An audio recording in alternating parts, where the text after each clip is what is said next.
Welcome to Sen and One fans, and thank you for waiting so long on this video. It shouldn't have taken this long, and I should have just did a live stream, but had a lot of personal things getting in the way. But we're here now, so let's jump into it. Gojo versus the Sternritter Part 2. So this video will include all of the Sternritter who I think actually have win conditions outside of the one specific one I gave in Part 1. So let's go, guys. Gojo versus Sternritter Part 2. Unclear Section. I'm going to keep the Unclear Section short and sweet because under the battle rules that we've set forth, these characters get starched without a super specific scenario or unclear interaction between Gojo's ability and the Sternritter themselves. Alright? First of all, Uryu. Uryu has no direct way to defeat Satoru Gojo. He has to pretty much play everything defensively. Uryu's only win condition in this scenario is to effectively try to reverse the effects of Unlimited Void, or to reverse an enormous amount of damage onto Satoru that his RCT would have trouble healing in time to defend himself from Uryu. But unfortunately, even in scenarios where Satoru's defenses are down, he has Falling Blossom to auto-counter attacks with his own cursed energy. So something like regular Halic File or Leek Reagan wouldn't be enough to finish Satoru. The one benefit of Uryu is that any attack actually landed, aside from those inflicted by the antithesis, will make RCT impossible for Gojo. But the problem is getting those attacks to land in the first place. Yes, Uryu could try a death by 1,000 cuts method to fighting Gojo, but now when Gojo has two moves that may outright kill Uryu, like a direct max blue or unlimited void, which even if switched onto Gojo may not work. I don't think Gojo is unaffected by unlimited void due to it being his own technique, because even something like purple bypasses his own limitless shield. I think Six Eyes processes the infinity for Gojo, because we know from Sukuna and Gojo himself that Gojo cannot control his domain sure hit targets, so he's not dismissing it from himself. So if Gojo is immune in his own domain's sure hit effect, then that means Uryu is cooked. James and Mask the Masculine. Honestly, they have one course of survival, and that's hoping and praying when Gojo pops a domain that James gets excluded. There is no reason for Gojo to do this, as he would be able to deuce their shrift ability quite easily, but that's it. That's their win condition. If Gojo kills Mask in a domain expansion, then James would cheer boost revive Mask, and with a burnt out technique, it may leave an opening for a kill shot on Gojo. But if both are caught in Unlimited Void, cheering becomes impossible, and that's a wrap for both of them. The only way to kill them both is to kill them both at the same time. Alright, this next group is the WinCon group.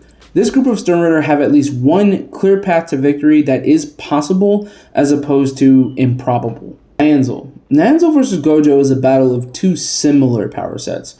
Both characters bend the laws of space to their advantage, and honestly it's pretty much a 50-50 split.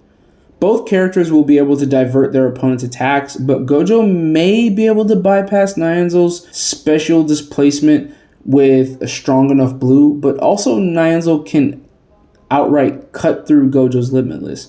We've seen Nianzol cut through space. It was ambiguous in the manga, but it's sort of directly confirmed in the anime that he is indeed cutting space. So if Gojo gets in too close to Nianzol, he could get what he got in chapter 236 of the JJK manga. There's also an issue of Nianzol can even recognize an imaginary mass, which would be Gojo's hollow purple, as it does not follow the same properties of mass and is not visible. The real issues become Unlimited Void. Anything that Nianzol discerns as a threat to himself gets pushed away. However, the problem with this scenario is the domain structure itself. I fully believe a domain expansion would be seen as a threat and would be warped, but domain expansions themselves have weird properties, so it may not bend at all when interacting with Nianzol's ability. So this fight kind of sort of comes down to whether or not you think Nianzol can even be trapped in a domain expansion, because sometimes domain expansions just warp through walls. If yes, then Nianzol would lose, as Nianzol can't stop the guaranteed hit by Limitless, but if Nianzol can wind the domain around himself, then it becomes a 50-50 toss-up. So the Lloyd Twins had a great shot at defeating Gojo prior to Kubo's clarification on the Shrift, and after the clarification, I think their chances skyrocket. Both Lloyd brothers can either copy the memories and mannerisms of their opponent along with their physical body, which grants them 70 to 80% of that person's total power, or they can fully copy all of that person's power and special abilities along with their physical body. This pretty much makes Gojo versus the Lloyd Twins a mirror match, meaning it can go either way. The Lloyd Twins copying the physical and soul means they would not only get Gojo's curse technique as it is carved onto the brain, but also 6 eyes, since we know the 6 eyes are a physical pair of eyes. Now Gojo would have a better grasp on this ability and their intricacies, but not if the brothers choose to copy Gojo's memories in their 1v1 fight. The one advantage for Gojo is the Lloyd Twins don't seem capable of switching the version of the copy they use once they've already done it. Either way, since Gojo's own cursed energy seems to bypass Limitless, this simply comes down to combat skill, which in Gojo's defense we have seen more competent skill from him, but that gets evened out by the memory copy and the Quincy's own personal training under Quilge Opie. So honestly, I have to say this is 50-50. Gojo can win this, or either Lloyd Twin can win this. Gremmy. This is probably the first Quincy under these conditions that I believe has a higher than 50% chance of beating Satoru Gojo. That's because Gremmy has quite literally the easiest way to bypass Gojo's limitless defense. Gremmy doesn't have to try very hard to get through this defense, as simply imagining his attacks hitting Gojo should suffice. Although Gremmy had trouble keeping up with someone faster than him, Gremmy showed the ability to have his imagination keep up with Kenny in that fight, and even hit Kenny with attacks that just appeared on him, like the water prison for example. Gremmy can basically achieve what Ryoma Sukuna can with his open domain. But Gojo's RCT was capable of keeping up with a consistent onslaught of attacks that turned a comparable being in Maharaga with adaptive healing into dust. So it's going to take a lot for Gremmy to put Gojo down. However, this may not be a problem. One weird factor is how much of Gremmy's attacks are reishi constructs. If they're strictly his imagination taking a physical form like Kishin, then Gojo has nothing to worry about. But if the constructs are pure reishi, similar to Halic Bogan and Halic File, then whatever damage Gojo takes, it is permanent. No RCT is helping him. Now, for domain expansion, this is where the battle gets wonky if it lasts this long, because I believe Gremmy would probably win before this ever came out. If Satoru Gojo gets off his domain, we have multiple scenarios here. So Gojo's domain does not block off thought, even though it honestly should. So Gremmy, while frozen, can still use his Shrift to win his fight. For those of you saying that's not true, we've literally seen 2 characters think and use their abilities while under the effects of Unlimited Void. Gremmy, while frozen, can still use his Shrift to win this fight. But if Gojo's guaranteed hit forces the concept of infinity on Gremmy's brain, then there's a possibility he can kill Gremmy by overloading that brain of his. Or, and I think this is more likely, forcing infinity on Gremmy will cause Gremmy's brain to imagine infinity. Gremmy has imagined things unconsciously before, so this can happen. But even this opens a whole new can of worms. Can Gremmy's brain even handle the concept of infinity, seeing as he needs clones just for the galaxy room? What would happen if an imagined infinity clashes with Gojo's domain? I imagine this resulting clash of power would kill them both, seeing as Gremmy, in an exhausted state with only one body, can imagine power above his own, but I don't want to work under a no limits fallacy, as we aren't sure how far above Gremmy Kenny was in power, and it'd be disingenuous to say infinitely. So I think in a regular fight, in regards to this, Gremmy wins 8 times under 10 under normal circumstances. But if a domain is used, and I think it becomes 50-50 based on how you think Gremmy's imagination would interact with the Limitless. Our final section, clear victors.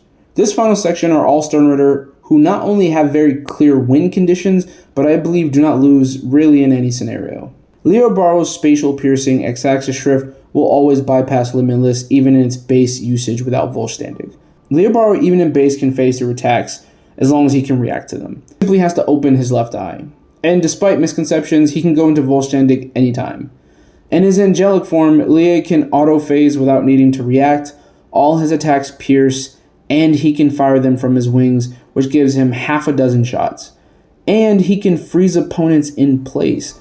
A domain expansion would literally do nothing to Lille in any form, as he would simply just phase through it. He is the perfect counter for Satoru Gojo. Gerard. Gojo has 0, and I mean 0 ways to win this fight. Satoru Gojo could kill Gerard thousands of times over, and it wouldn't change anything, as the miracle would just make Gerard more powerful every time. Gerard doesn't have to lift a finger to defeat Gojo in this scenario. Between becoming so powerful that his Shiriatsu would kill Gojo, to attrition means Gojo cannot win. Askin, Nakk, Vaar. This one's a pretty streamlined process. If Gojo hits Askin with a steady amount of his cursed energy, this fight's over. Askin's death dealing allows him to take in a substance and adjust his lethal dosage or his opponents accordingly to what he wants to. In Jujutsu Kaisen, unlike Bleach, cursed energy is actually pushed into the opponent's body when striking other opponents, which means even when Gojo punches or kicks, he would be feeding into Askin's ability. After only a few attacks, whether physical or cursed technique, Askin will have adjusted and destroyed Gojo, as he can poison Gojo in a myriad of ways. A domain is really Gojo's only path to victory, but there are quite a few issues there. The death dealing would pretty much tank the domain, as it makes Askin more hardy, and then adjust to the point that not only would Askin not be hurt, but healed by the domain, while Gojo poisons himself further. Any brain damage would also be negated by Askin's healing from tanking in all of Gojo's cursed energy from the domain. This is pretty open and shut. Even if he knows what the death dealing is, he has no recourse to actually handle it. And lastly, Jugram Haschwalt. I mean, come on, does this even need an explanation? Jugram's ability is literally the equivalent of getting hit with a reverse draw 2, draw 4 triple combo in Uno. Jugram's ability is designed to counter anything it comes across. Almighty, Shunsui's games, and even the antithesis itself, an ability which itself is designed to counter other abilities. Jugram is the ultimate no-you, and Gojo has no means of winning this fight. Thank you for watching this short series. I love JJK and I love Bleach, and I wanted to do this fun little crossover. I might do this with Ryoma and Sukuna, as he is in my top 5 favorite characters for JJK. And now the man has a boatload of crazy abilities I would love to cover. Alright, well, thank you for watching. Make sure you hit like and subscribe. Comment down below. Y'all have a good day. Bye.